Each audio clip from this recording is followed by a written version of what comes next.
Muy buenas tardes de nuevo. Soy Carlos Rodríguez Montalvo, cirujano de hepatopancreato biliar y de trasplantes de la ciudad de Monterrey. Y quiero agradecer al Comité Científico su invitación a presentar la sesión de apertura de nuestro congreso. En esta sesión se discutirá el tema de trasplante hepático de donador en muerte circulatoria o en parada cardíaca, como se conoce en España. Es bien sabido que el trasplante hepático es el tratamiento de elección para un gran número de enfermos con enfermedad hepática en estadio terminal. La modalidad estándar del trasplante es el trasplante realizado con donantes obtenidos de muerte encefálica. Las indicaciones del trasplante se han expandido en los últimos años y los resultados siguen manteniéndose en forma muy importante, lo que ha permitido a mayor cantidad de grupos realizar trasplante, incluso trasplantar pacientes que hace algunos años ni siquiera teníamos contemplado en discutir en un comité. Casos, por ejemplo, como el trasplante para pacientes con metástasis no resecables o con colangiocarcinoma. De tal manera que pareciera que el trasplante hepático es víctima de su propio éxito, es decir, existe un número cada vez mayor de pacientes que necesitan trasplante y aquella disyuntiva entre la mayor demanda contra una oferta de órganos estable o difícil de incrementar, ha obligado a los grupos de trasplante a buscar alternativas, y así es como hemos pasado de utilizar donantes que se conocen como donantes marginales, el trasplante de donador vivo, y recientemente esta otra modalidad que quizás es la que más importantemente ha impactado en el incremento en el número de donantes disponibles para trasplante, tanto en Europa como en los Estados Unidos, es sin duda el trasplante hepático de donador en muerte circulatoria o parada cardíaca.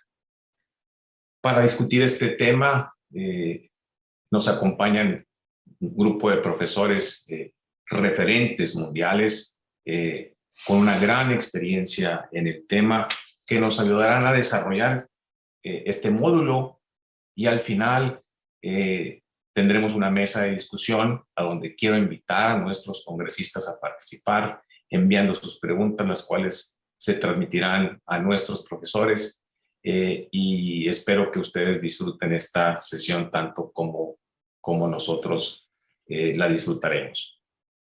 Para iniciar, quiero presentar a nuestro primer ponente, que es el doctor Constantino Fondevila. El doctor Fondevila, a quien tengo el honor de conocer desde hace muchos años, desde nuestra época de formación en el Hospital Clínico de Barcelona. Él es actualmente el director de cirugía digestiva y de trasplantes del Hospital La Paz en Madrid, y él es un referente, decíamos, mundial en el trasplante de donador a corazón parado, como se conoce en Europa. Gracias a los resultados, él participó en la generación del modelo que hoy prácticamente es un estándar, que es el modelo de recirculación normotérmica. Y sin más preámbulo, presentaremos la conferencia inicial. Doctor Tino Fondevila, bienvenido y muchísimas gracias por participar con nosotros. Adelante con su conferencia. Hola, buenos días. Es un placer para mí participar en el Congreso de la Asociación Mexicana Hepatopancreato Biliar, y quería agradecer a los organizadores pues, por la amable invitación, al doctor Carlos Rodríguez Montalvo y otros por la amable invitación a participar. Yo les voy a hablar del trasplante hepático de donante a corazón parado y la experiencia en España. El trasplante hepático, el donante a corazón parado, se clasifica, como seguro que muchos de ustedes saben, pero lo quería reflejar aquí en esta primera diapositiva, porque ayudará un poco a entender la historia de lo que ha sido el desarrollo de este tipo de donación en España. Y hay unas categorías que se consensuaron y se definieron en el año 2016. La categoría 1, que es la no controlada, la muerte fuera del hospital, o puede ser también en el hospital, pero de manera inesperada. La categoría 2, también no controlada, pero que tiene que ser siempre presenciada por algún testigo. También puede ser dentro o fuera del hospital, obviamente, y es la que permite al final el hecho de ser presenciada, pues controlar muy bien el tiempo en el cual ha estado sin una circulación sanguínea el potencial donante, y son los que finalmente podremos utilizar para donación, sobre todo hepática. La categoría 3, o donantes controlados, y la categoría A4, que también son no controlados, pero los que además tienen una muerte encefálica.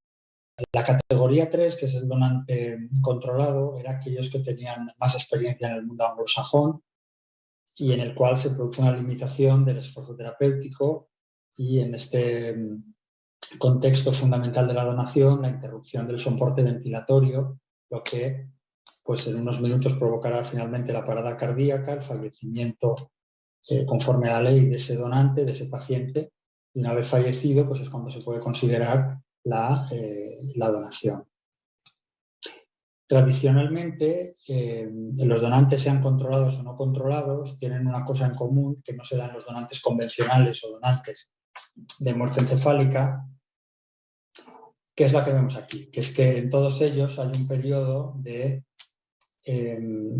isquemia caliente o daño isquémico por isquemia caliente prepreservación. Prepreservación, ¿por qué? Porque la preservación normal en un donante convencional comienza una vez extraídos los órganos con la isquemia fría, se pasa a una solución de preservación en frío, se extraen, se colocan a 4 grados y después ya sí que vamos a tener una lesión por reperfusión una vez hecho el receptor. Pero en los donantes en asistolia sí que es cierto que este periodo de isquemia caliente prepreservación es lo que va a determinar, sobre todo en el hígado, pues qué condiciones o qué características va a tener este órgano y si lo vamos a poder trasplantar o no.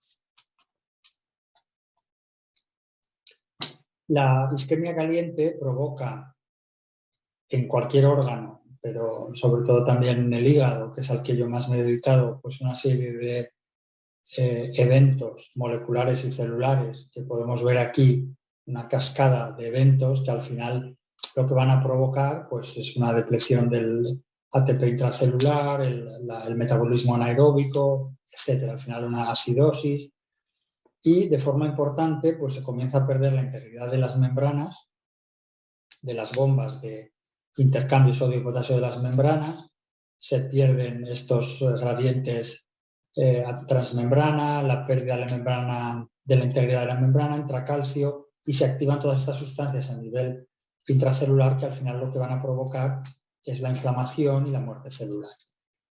¿Esto por qué es importante? Porque lo que está en el círculo azul es un problema ya irreversible, es una situación irreversible que, por tanto, una vez llegado a ese punto, pues va a ser muy difícil revertir la muerte celular de esas células que van a sufrir este daño isquémico, ¿no?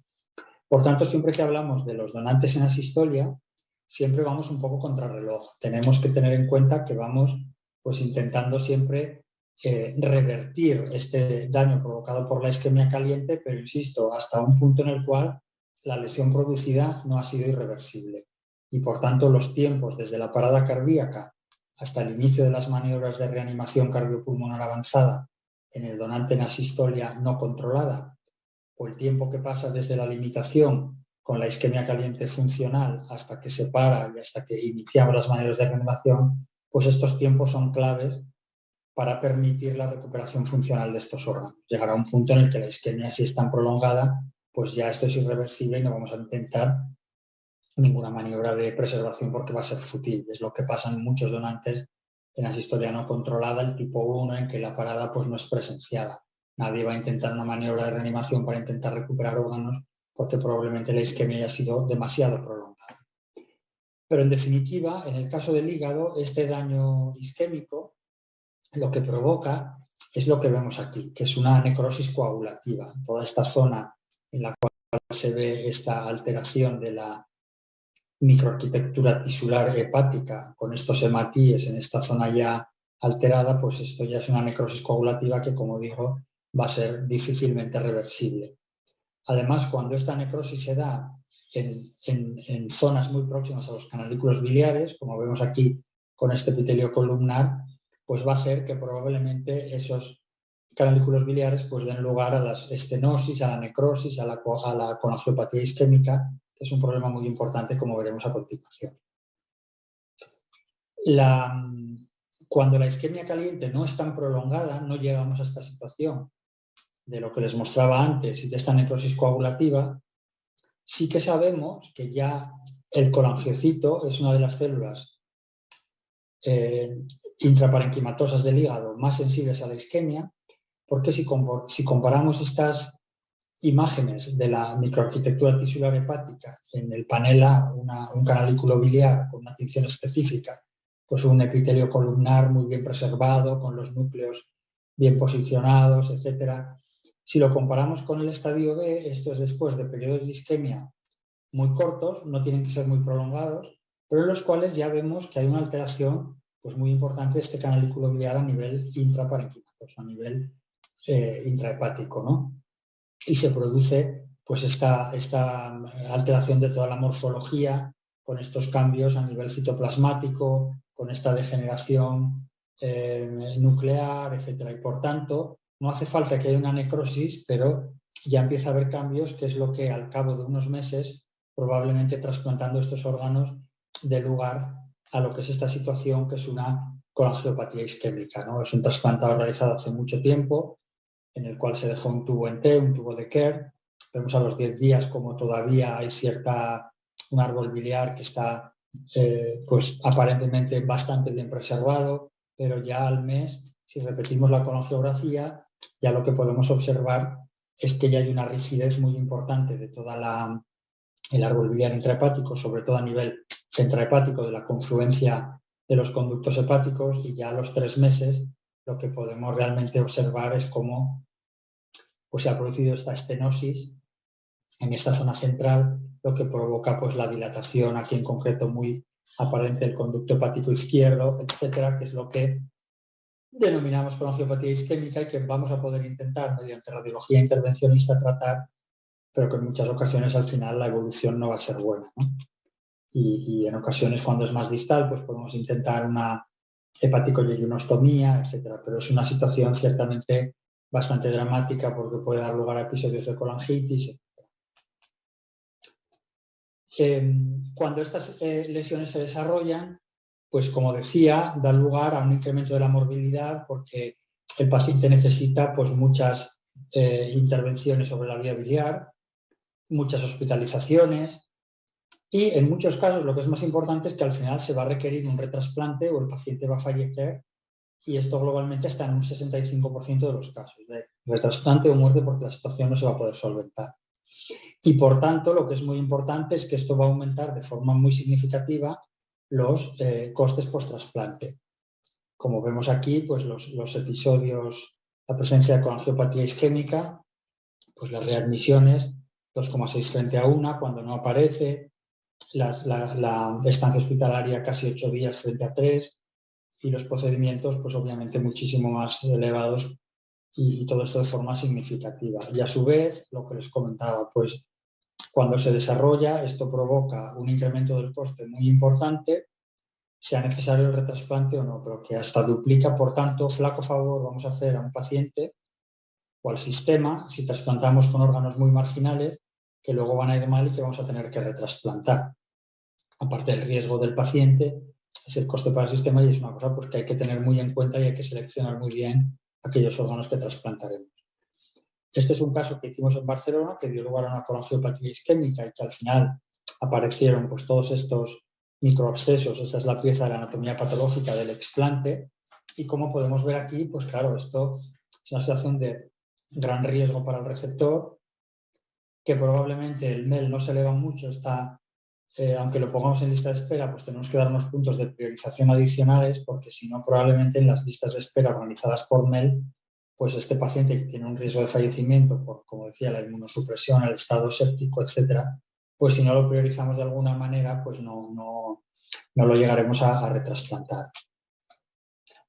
Por tanto, este tema de las lesiones isquémicas intrahepáticas, el miedo a su desarrollo, pues limitó de forma muy importante el desarrollo y el avance de los programas de trasplante hepático procedentes de donantes de corazón parado o en asistolia. Porque era más costoso y porque limitaba el acceso después a un retrasplante, como estaba comentando, ¿no? Esto llegó a hacer que en los países anglosajones, en los cuales, esto es la experiencia del King's College y de Londres, un centro de trasplante pues, con muchísima experiencia, vemos cómo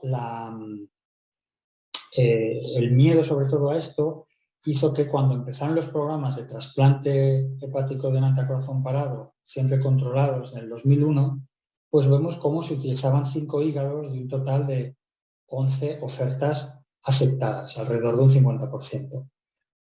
Y lo que es más interesante es que a lo largo de los años, a pesar de que las ofertas se incrementaron exponencialmente, fíjense en gris que el número de trasplantes finalmente que se llegaron a utilizar fueron únicamente 41 de 200 ofertas aceptadas. Por tanto, incluso el porcentaje disminuyó.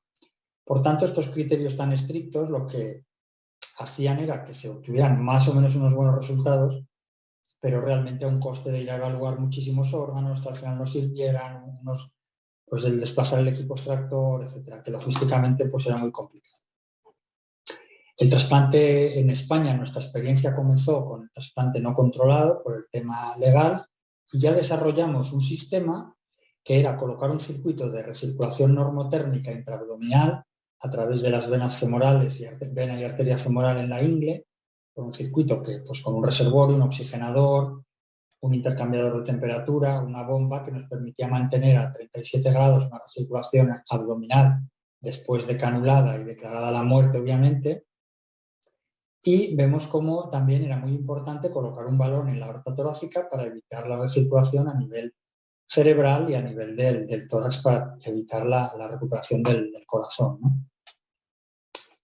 Hicimos muchos estudios experimentales y ya vimos que realmente la recirculación normotérmica era lo que nos permitía frenar o revertir estos efectos tan deleterios de la isquemia caliente, como la depleción de ATP, con la producción de oxígeno, radicales de oxígeno, libres de oxígeno, permitía incrementar de forma muy importante los antioxidantes y revertir esta depleción del sustrato energético a nivel mitocondrial para la célula. Esto fue muy interesante y cuando la isquemia no es tan prolongada como llegar a necrosis, pues esto se puede revertir. Con una imagen vale más que 1000 palabras, ¿no? Que decimos, vean cómo esto es un hígado porcino en el modelo experimental que nosotros hemos desarrollado, después de 30 minutos de parada cardíaca, cómo está este órgano frente a 30 minutos de recirculación después de la parada cardíaca y cómo esto revierte, permite pues, reacondicionar estos órganos abdominales, no solo el hígado, como ya veremos también riñones, páncreas, etcétera, y los órganos llegan en un estado funcional mucho mejor a la hora de luego someterlos a una isquemia fría con una solución de preservación, un almacenamiento en frío, etcétera. Y además podemos evaluar una serie de factores que nos permitan predecir cuál va a ser el funcionamiento del órgano. Esto ya venía del 2010, en el cual ya pues, planteamos si la preservación extracorpórea, en un editorial, pues planteé que si va a ser el nuevo estándar en la preservación de injertos, no solo hígado, de donantes a corazón parado, porque he hablado mucho del hígado, que es medio de expertise, pero todos los órganos, los riñones también se ven afectados por la isquemia caliente. Entonces, la recirculación normotérmica es una aproximación muy válida que mejora la viabilidad de estos órganos subóptimos, sobre todo de corazón parado, y que este sistema de perfusión normotérmica pues, podía reducir o disminuir la morbilidad inmediata y a medio y largo plazo en los receptores y, por tanto, incrementar la utilización de órganos de donantes a corazón parado. Esto fue en el año 2010. En ese momento, pues todavía en 2016, recopilamos la experiencia de la recirculación abdominal en donantes a corazón parado. Había la experiencia de la Universidad de Michigan con donante a corazón parado controlado. y multicéntrica también el Reino Unido, la no controlada de España, y con los flujos de bomba, el tiempo, etcétera, ¿no? Los números eran ciertamente pequeños, en ese momento Barcelona es la que más experiencia teníamos, y vimos cómo pues, podíamos reducir de forma importante el fallo primario, la conocidopatía isquémica y tener unas sobrevidas al año del injerto pues, muy aceptables. Y sobre todo era muy prometedor en aquellos donantes a corazón parado que tenían todavía menos isquemia caliente. En España pudimos comenzar a utilizar los donantes a corazón parado controlados, aquellos que se limita el soporte ventilatorio porque tienen una situación que no llega a poderse declarar la muerte encefálica, pero es que es un daño cerebral catastrófico con un pronóstico muy malo. Implementamos el mismo circuito de donante a corazón parado, de recirculación normotérmica abdominal que habíamos utilizado en el no controlado, y además con la ventaja de que al ser una situación controlada, pues en España se nos permitía canular antes de la limitación del soporte respiratorio, con lo cual, una vez declarada la muerte, inmediatamente podíamos iniciar las maniobras de reacondicionamiento o de preservación de estos órganos. Y esto fue muy interesante porque ofrecía una ventaja fundamental a la situación no controlada. En aquellos países como el Reino Unido, hospitales que el Comité de Ética no permitía colocar estas cánulas, pues se podía canular también después de la declaración de la muerte y haciendo una laparotomía, colocando las cánulas y iniciando la recirculación. En nuestro caso se podía colocar en la UCI, este es un paciente en la UCI, ven todavía el tubo de intubación orotraqueal pero sin la respiración, las cánulas inguinales una vez iniciada la bomba, la sangre oxigenada por la arteria, la sangre venosa, el balón de oclusión aórtica y podemos iniciar ahí durante unas horas la recirculación y posteriormente llevar al paciente y en definitiva lo que hacemos es cambiar un donante en asistolia, transformarlo en un donante convencional, es decir, aquel que una muerte encefálica que lleva quirófano a corazón latiente. En este caso lleva quirófano cuando nosotros decidamos con la recirculación in situ. Esto ahora lo podemos hacer por técnicas menos invasivas. Como vemos aquí en esta fotografía, se prepara el paciente, bien sea en quirófano o en la UCI, colocamos mediante punción por la técnica de Seldinger, puncionamos la vena, la vemos aquí, colocamos la cánula venosa, puncionamos la arteria femoral, colocamos con unos dilatadores la cánula arterial y tenemos el donante canulado en 10 minutos antes de limitar. Entonces se limita cuando se puede hacer premortem, cuando se permite hacer premortem. Es una cosa muy rápida. Estos tiempos son tomados con un teléfono móvil y por eso los coloqué, porque sabemos exactamente en manos experimentadas por lo que se tarda en hacer esta canulación. Y los cirujanos pueden aprenderla. Esta es una canulación que hice yo y por tanto se ahorra tener un radiólogo intervencionista para realizar este tipo de cosas, de técnicas. Lo que sí se requiere es un perfusionista para llevar bien la bomba. Con esto en España, la actividad de la donación, vemos cómo pues, exponencialmente se fue incrementando del 2011 al 2020 y tenemos pues, unas tasas, unos números de donación en el 2020 por el impacto del COVID, pero en el 2019 pues, los números en verde de la donación a asistolia controlada, el incremento tan significativo que ha supuesto. La utilización de los órganos por tipo de donante, pues también vemos aquí, obviamente en la no controlada, el aprovechamiento de órganos, sobre todo riñones, es muy inferior, pero en la asistolia controlada en azul pues es prácticamente similar en nuestros días a la muerte encefálica. Los días en la lista de espera en España, pues la mediana nacional es de 47 días, tenemos una situación privilegiada, estos son los centros de trasplante que hay, y hemos conseguido reducir la mortalidad en lista a un 2,6%, sobre todo con la expansión esa que les mostraba anteriormente, de ese gran incremento del número de trasplantes que ahora realizamos gracias a la donación en asistolia. ¿Y cómo lo realizamos? Pues bueno, si en muchos países anglosajones, Estados Unidos, todavía se hace mucho la extracción súper rápida, que es la que ven aquí en azul más oscuro, cuando uno inicia los programas. Cuando se comenzó en España había pocos centros que teníamos la experiencia en la recirculación normotérmica pero vemos ahora en azul claro cómo hemos ido creciendo exponencialmente y en datos del 2019, pues ahora prácticamente todos los grupos, de ser mitad y mitad en el 2016 de extracción súper rápida a extracción después de la recirculación normotérmica abdominal, pues ahora ven que en el 2019 prácticamente todos los grupos, después de haber reportado nuestra experiencia inicial, están convencidos es que es la mejor manera para minimizar las complicaciones. Y además utilizándola, pues aquí vemos cómo los tiempos de la supervivencia, tanto del receptor como del injerto, hay diferencias estadísticamente significativas. Este artículo está publicado en el American Journal, con más de 500 receptores de hígados de corazón parado con recirculación normotérmica, y por tanto está claro que es lo que hay que hacer desde mi punto de vista, a pesar de que no es un estudio randomizado, porque en España ahora pues no se puede plantear, porque es tan clara la evidencia para nosotros de que hay que hacerlo así, porque los resultados son muchísimo mejores, que nadie se plantearía no hacer la recirculación.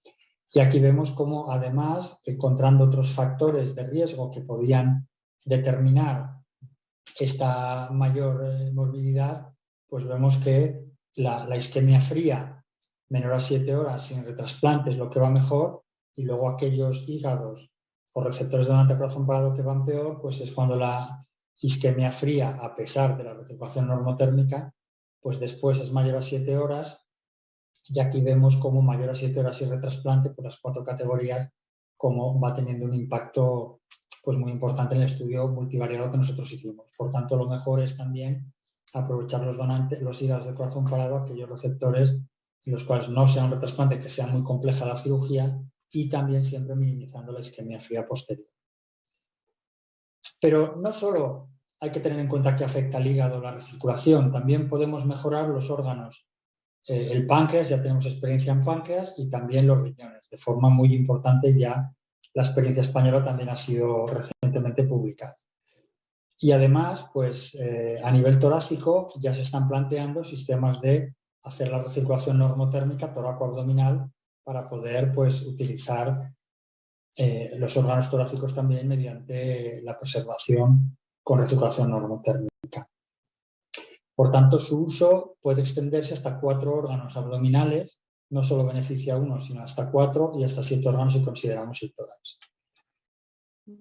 Y el impacto que tiene es que incrementamos también el número de trasplantes. Esta es la experiencia española, y vemos cómo con la extracción o la preservación súper rápida de este número de riñones evaluados, se trasplantó el 70%, frente a un 78% cuando utilizábamos la recirculación normotérmica. Hígados pasamos de utilizar un 39% a un 65%. Obviamente el hígado le impacta mucho más la isquemia caliente. Y mediante su utilización hemos sido también capaces de utilizar ya páncreas, 5 páncreas de 27, en el momento de realizar el estudio, un 7%. Por tanto, el uso de la recirculación normotérmica, y esto es muy importante, es que va a incrementar la utilización de órganos en un 40%. Finalmente, mucha gente planteaba, ¿y esto qué coste tiene? Porque obviamente es más costoso.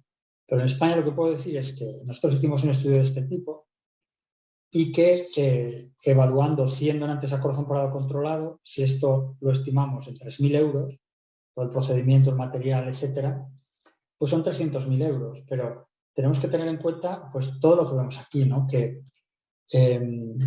sacamos 16 pacientes de hemodiálisis, lo que tiene un coste de 47.000 euros por paciente por año. Evitamos el retraso de función del injerto y la hemodiálisis en 20 donantes receptores de riñón de donante no controlado, 1.000 euros por semana.